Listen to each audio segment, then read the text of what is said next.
অভয়ের মৃত্যু সংবাদ দিতে চূড়ান্ত অসংবেদনশীলতা একই সঙ্গে চাতুরির অভিযোগ উঠছে এই আরজি করে অ্যাসিস্ট্যান্ট সুপারের বিরুদ্ধে। অভয়ের বাবা মার সঙ্গে সেই কথোপকথনের অডিও ক্লিপ এখন রীতিমতো ভাইরাল। আর এবার পুরো দায়টাই অ্যাসিস্ট্যান্ট সুপার, চেস্ট মেডিসিন বিভাগের প্রধান এবং সিনিয়র ডাক্তারদের ঘাড়ে চাপিয়েছেন বলে সূত্র মারফত খবর পাওয়া যাচ্ছে। তবে সিবিআইয়ের কাছে কিন্তু এ নিয়ে সাফাইও দিয়েছেন তিনি। দেখুন।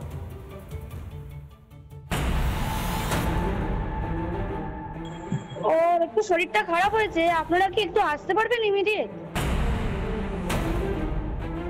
ওনার অবস্থা খুবই খারাপ, আপনি যতটা তাড়াতাড়ি পারবেন চলে আসুন। আপনার মেয়ে উনি সুসাইড করেছেন হয়তো, বা কিছু মারা গেছেন। 3টি ফোন, 3টি ভিন্ন বয়ান, নিমেষে অসুস্থতা বদলে গেল আত্মহত্যায়। অথচ আসল সত্যিটা ছিল নির্মমভাবে ধর্ষণ করে খুন। অভয়া হত্যাকাণ্ডে অ্যাসিস্ট্যান্ট সুপারের অস্বচ্ছতা যখন প্রশ্নের মুখে, তখনই অন্যের ঘাড়ে দায় ঠেলেছেন তিনি। যেটা জেরায় বলেছেন বা জেরায় যেটা বলেছেন সিবিআই সূত্র মারফত যেটা জানা যাচ্ছে যে চেস্ট মেডিসিন বিভাগের প্রধান এবং হসপিটালের যারা অন্যান্য সিনিয়র রয়েছেন সেই সিনিয়রদের কথা মতোই কিন্তু তিনি এই কাজ করেছেন। একদিকে চেস্ট মেডিসিন বিভাগের প্রধানই বাবা মাকে আত্মহত্যার কথা বলতে পরামর্শ দিয়েছিলেন বলে দাবি করেছেন অ্যাসিস্ট্যান্ট সুপার। যদিও আগেই বাবা মাকে আত্মহত্যা বলার বিষয়টিতে দায় ঝাড়তে দেখা গিয়েছিল চেস্ট মেডিসিনের প্রাক্তন এইচওডি অরুণাভ দত্ত চৌধুরীকে। কিন্তু এই আত্মহত্যার কয়েনেজটা অ্যাসিস্ট্যান্ট সুপারের মুখে দিল কে? কে বললো আত্মহত্যা? আমার ইখতিয়ারে পড়ে না। আমি আপনাদের লোককে কেন বলা হলো আত্মহত্যা? এই লোককে কে বলেছে? বলাটা অন্যায় হয়েছে? অবশ্যই না জেনে দেওয়া বলা ঠিক না। একদিকে ভাইরাল হওয়া অডিও ক্লিপে মৃত্যু সংবাদ দেওয়ার সময় পুলিশের উপস্থিতির কথাও বলতে শোনা গিয়েছে। ব্যাপারটা হচ্ছে যে আপনার মেয়ে উনি সুসাইড করেছেন হয়তো, বা কিছু মারা গেছেন। পুলিশ রয়েছে, আমরা হসপিটালে সবার সামনেই রয়েছি, ফোন করছি, আপনারা যত তাড়াতাড়ি পারবেন চলে আসুন। মৃত্যু সম্পর্কে ভুল খবর দেওয়া ও তথ্য গোপন দুটোই ফৌজদারি অপরাধের মধ্যে পড়ে। অ্যাসিস্ট্যান্ট সুপারের ভূমিকা নিয়ে প্রশ্ন উঠেছিল supreme কোর্টেও। Is this assistant superintendent non-medical? Who is this person? Is this assistant superintendent a male or a female? I believe it's a female, but I just make sure. Female. Her conduct is also very, very doubtful. Why did she act in this manner? ফাঁপড়ে পড়েই কে assistant super থেকে chest মেডিসিনের HOD সকলেই দায় ঝাড়তে মরিয়া। মৃত্যু সংবাদ দেওয়ার ধরন নিয়ে সন্দেহ প্রকাশ করেছেন মনোবিদরাও। এখানে যে ঘটনাটা ঘটেছে, যেভাবে আমি 3টে অডিও দেখলাম, তাতে মনে হচ্ছে এই ভদ্রমহিলা যারই গলা হোক, সে কিন্তু খুব একটা সিচুয়েশনটা নিয়ে অ্যাওয়্যার ছিলেন না।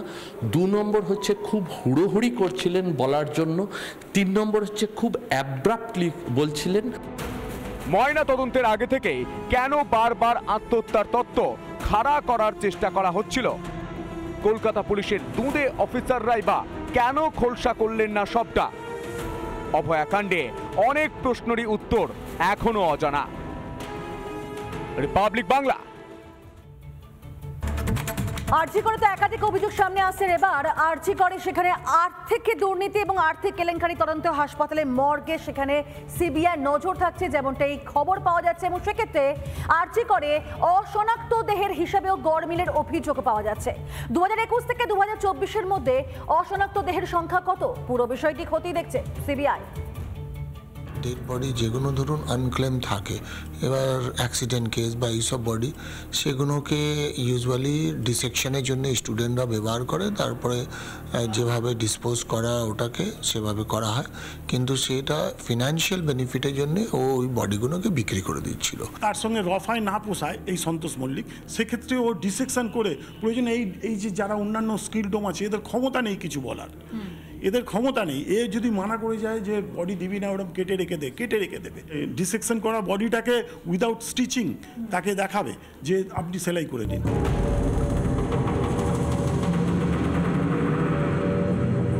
আরজি করে কান পাতলেই শোনা যায় সন্দীপ ঘোষের দাপটের কাহিনী।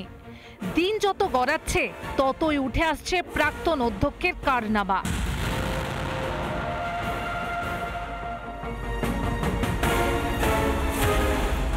আরজি করে 2021 থেকে 2024-এর মধ্যে বেওয়ারিশ মৃতদেহের হিসেবে গরমিল ধরা পড়েছে বলে সূত্রের খবর। কিভাবে চলতো গোটা অপারেশন? মৃতদেহগুলি যখন দেখা যাচ্ছে আনক্লেমড, অর্থাৎ কেউ কারুর পরিবারের বলে দাবি করছে না, তখনই কিন্তু শুরু হতো এই দুর্নীতি চক্রের আসল অপারেশনটা। যে ট্যাগগুলো প্রথমে লাগানো হতো বা সাঁটিয়ে দেওয়া হতো, সেই ট্যাগগুলো তুলে দেওয়া হতো, যার ফলে আনক্লেমড বডি কত রয়েছে সেটা কিন্তু পাওয়া একেবারে ডিটেল তথ্য বা এক্সাক্ট ফিগার পাওয়াটা সম্ভব হচ্ছে না। সূত্রের খবর, বিগত 4 বছর ধরে বেওয়ারিশ লাশের নথি রাখা হতো নাম কা ওয়াস্তে। গোটা ঘটনায় শুরু হয়েছে জোর রাজনৈতিক চর্চা। আপাত দৃষ্টিতে সিবিআই তদন্ত করছে, সেই তদন্তের আওতায় বেওয়ারিশ লাশ সেটা পাচার হয়েছে বা সেটা নিয়ে অর্থকরী কোনো লেনদেন হয়েছে কি হয়নি সেটাও একটা বিষয় এই পর্যন্ত। তারপর তাদের সামনে আসতে হবে, কিছু অভিযোগ করলে সেটার প্রমাণ দিতে হবে, ইত্যাদি ইত্যাদি।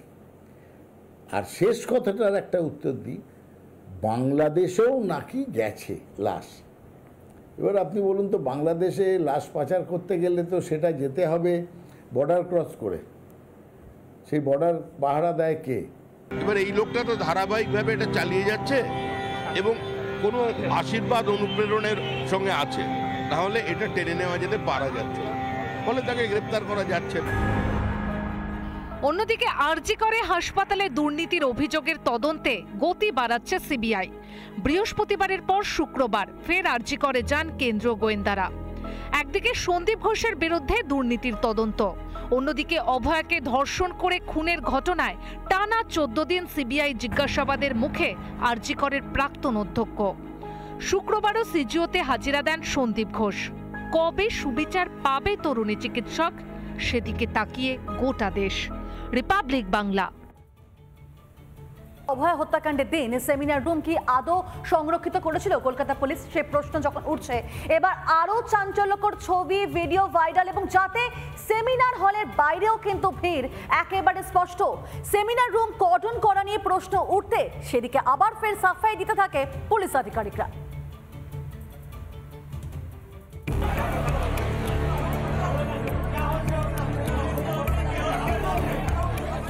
অভয়া হত্যাকাণ্ডে এবার সেমিনার রুমের আরও চাঞ্চল্যকর ভিডিও ও ছবি ভাইরাল। ছবি ভিডিও ভাইরাল হতেই আসরে নেমে পড়ল লালবাজারও। কি করে এত লোক কর্ডনের ভেতরে ঢুকলো, আমি আপনাদের বলছি যে কর্ডনের ভেতরে এমন কেউ ছিল না যার ওইখানে উপস্থিত থাকা উচিত ছিল না। ভিডিওতে স্পষ্ট দেখা যাচ্ছে সেমিনার হলের বাইরে লোকজনের ভিড়। এছাড়াও ভাইরাল হয়েছে একটি ছবি যেখানে কর্ডন করা স্থানে অনেককেই দেখা যাচ্ছে। সেমিনার রুমে ঘোরাফেরা করা এই মানুষগুলো কারা?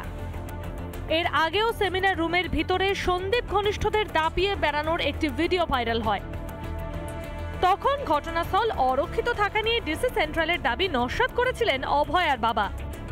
সবকটা মিথ্যা কথা বলি।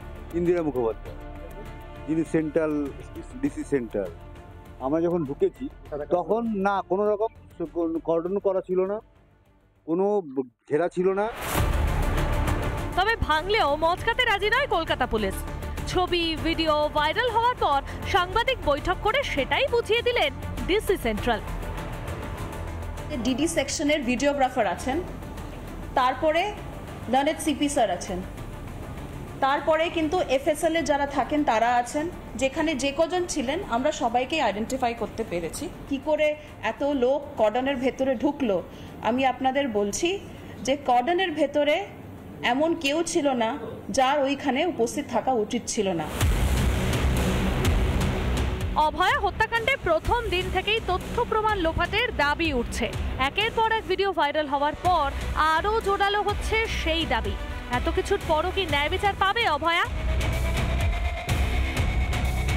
রিপাবলিক বাংলা।